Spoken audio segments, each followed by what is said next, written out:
Bueno chicos, hoy vengo así porque vengo de pegarme una paliza. Mirad, yo estaba en la panadería y voy y me acerco al panadero y le digo: deme una barra de pan que la voy a untar en vinagre. Y el panadero me dijo: no te voy a dar una barra de pan para untarla en vinagre. Y entonces yo le grité: ¿cómo que no? Yo hago con el pan lo que me dé la gana. Y empezamos a discutir, no me daban la barra de pan, no me daba la barra de pan y bueno, al final pues me quedé la barra. ¿Que no lo consigo a las buenas? Pues a las malas. Hombre, que no me puede dar una barra de pan para untarla en lo que yo quiera. Ahora me la voy a untar en vinagrito, que viene bien para el óxido. Bueno chicos, hoy en realidad os venía a hablar de Violet Evergarden. Quería haceros así un análisis rápido, una crítica sobre la serie, porque es una serie que ha dado bastante que hablar. Quería dedicarle un vídeo porque la verdad es una serie que merece tener un vídeo. Ella sé que está un poco pasada ya, pero bueno. ¿Qué ocurrió con Violet Evergarden? Ocurrió lo que ocurre con muchas series o con muchas películas. Sacaron imágenes, el tráiler con mucho tiempo, creando mucho boom. Me hice expectativas muy altas cuando vi el tráiler y pasa pues lo que pasa. ¿Es tan buena la serie como se esperaba o las expectativas le jugaron en contra? Si no fuera buena, realmente no estaría haciendo un vídeo sobre ella. Así que, ¿es una serie que la gente debería ver? Sí. ¿Que es la mejor serie del 2018 como se esperaba? No. Es producida por el estudio KyoAni, de 13 episodios. Netflix enseguida la cogió.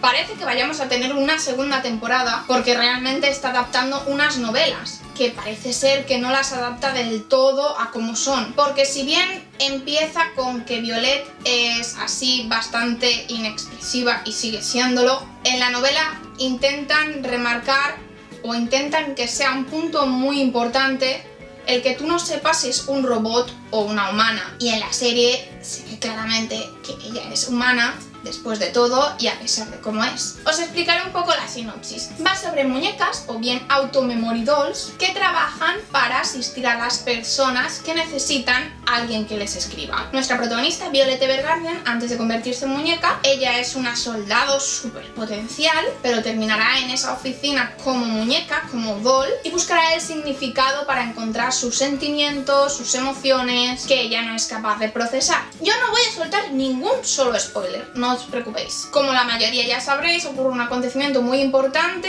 y es aquí cuando un poco empieza la trama. Se ambienta en una guerra recién acabada, donde juegan un poco con ese sentimiento de los fallecidos en la guerra. Y claro, las muñecas se encargan de escribir lo que no puede llegar a transmitir una persona en esas cartas. Y sí, es una serie que juega muchísimo con los sentimientos. Cada capítulo te mete en una historia de una forma, consiguen meterte ahí en esa historia que te están contando y tú sufres con el sentimiento de ese personaje al que Violet va a visitar o se encuentra. Que son un montón, cada capítulo es como que te cuenta de una historia de uno que quiere escribir y que al final Violet le escribe. Realmente la animación es otro punto, puntísimo, por no decir el mayor punto que yo le doy a la serie, porque la animación es preciosa. Este estudio siempre ha trabajado con los desenfoques, lo cual a mí me hace parecer, y a todos seguramente, que estás viendo una película. Es impresionante. Y los colores, cómo juegan con ellos, con los bañados, con los reflejos, es precioso. Desde el primer capítulo hasta el último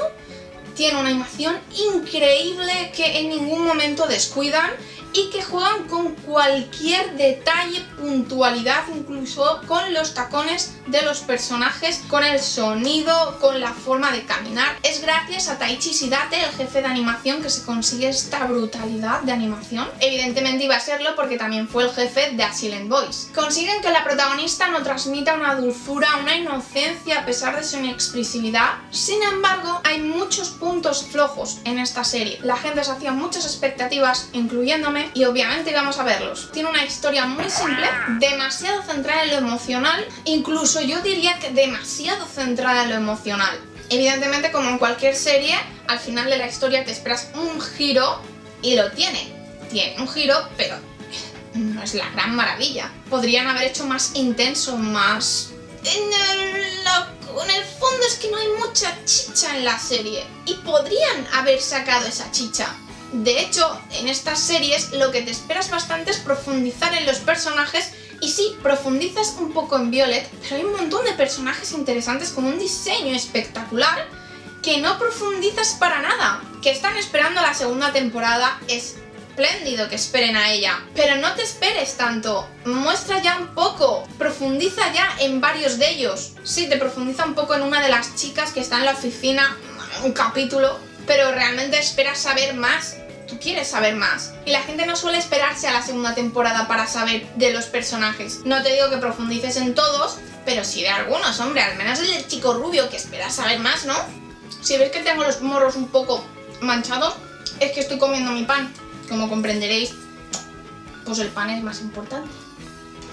El panadero que no me va a dar el pan.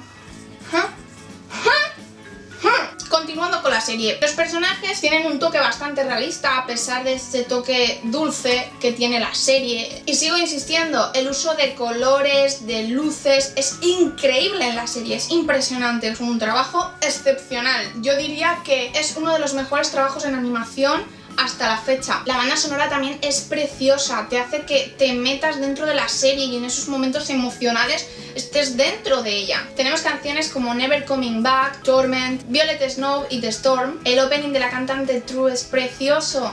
Y el primer ending de Minoru Chihara es también espectacular. Y bien, ¿cómo se resume esto? Violet Evergarden tampoco es una serie de 10, pero sí que es una serie que no me perdería. Que si estás esperando una serie donde transcurra mucho, donde haya una trama compleja, entonces no la veas. Pero si quieres una historia original, con personajes atractivos, que en cada capítulo te cuente una anécdota en la que tú empatices y te hagas sentir muy triste, pero a la vez digas es muy bonito, entonces sí, míratela. Sin duda no tiene un ritmo narrativo bueno, empieza muy lento, muy lento, continúa lento y al final el giro tampoco es la gran maravilla. Podrían haber machacado ese ritmo, haberlo hecho más rápido, haber profundizado con esos personajes, haber conseguido que Violet fuera un poco más misteriosa como en las novelas, que no supiera si es del todo humana o no hasta el final, lo cual habría dado un punto muy fuerte al giro. Además es de estas series en las que tratan que tú empatices con esos personajes muy secundarios, lo que provoca que o bien alcance a esa persona o no alcance en absoluto. Si tuviera que ponerle una puntuación a esta serie, yo le pondría un 7. Y es una serie que recomendaría a mucha gente, sobre todo amantes del drama, romance y de los que disfrutan con una buena animación. No es que pueda decir que es la mejor serie del año, pero sí que diré al menos que es una de las mejores y que creo que las expectativas han jugado con ella. ¿Tú qué opinas sobre la serie? Si estás de acuerdo conmigo o no lo estás, me gustaría que opinaras, porque es muy importante opinar y que le des like también. Y si quieres ver más vídeos así, pues suscríbete. Muy importante. Es muy importante suscribirse.